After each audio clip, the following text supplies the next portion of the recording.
আপনি কি একজন শিক্ষক বা লাইব্রেরিয়ান হতে চান অথবা এডুকেশন ইনস্টিটিউটে চাকরি খুঁজছেন? আর্মি পাবলিক স্কুল কলকাতা দিচ্ছে আপনার স্বপ্ন পূরণের সুযোগ। আজকের ভিডিওতে আমরা জানব আর্মি পাবলিক স্কুল কলকাতাতে শিক্ষক, লাইব্রেরিয়ান ও নন টিচিং স্টাফ নিয়োগের সমস্ত তথ্য। যোগ্যতা কি, কোন বিষয়গুলিতে নিয়োগ, কোথায় ও কিভাবে আবেদন করবেন। এই ভিডিও মিস করলে হয়তো আপনার চাকরির সুযোগ হাতছাড়া হয়ে যেতে পারে, তাই ভিডিওটি শেষ পর্যন্ত দেখুন। আর্মি পাবলিক স্কুলে যে বিষয়গুলিতে শিক্ষক নিয়োগ করা হচ্ছে সেগুলি হলো সায়েন্স, ম্যাথমেটিক্স, সংস্কৃত এবং কম্পিউটার সায়েন্স।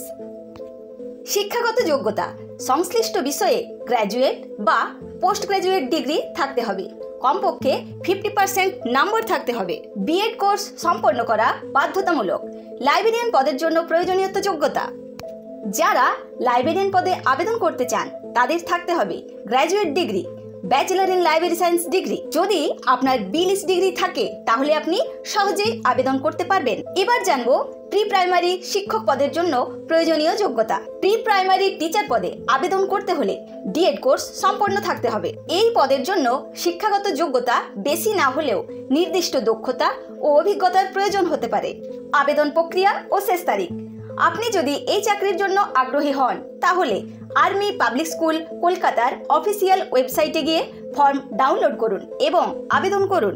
ওয়েবসাইটটি হলো www.apskolkata.co.in। বন্ধুরা, যদি এই তথ্য আপনার জন্য দরকারি হয় তাহলে ভিডিওটি অবশ্যই লাইক করুন এবং আপনার বন্ধুদের সাথে শেয়ার করুন। আপনি যদি ভবিষ্যতে এমন নতুন চাকরির আপডেট পেতে চান তাহলে বেঙ্গল এডুকেশনাল নিউজ চ্যানেলটি সাবস্ক্রাইব করুন এবং বেল আইকন প্রেস করুন যেন আপনি সব চাকরির আপডেট পেতে পারেন। আপনার যদি কোনো প্রশ্ন থাকে তাহলে কমেন্টে জানান, আমরা দ্রুত উত্তর দেওয়ার চেষ্টা করব। ধন্যবাদ সবাইকে। বেঙ্গল এডুকেশনাল নিউজ চ্যানেলের পক্ষ থেকে আপনাদের সবার জন্য রইল শুভ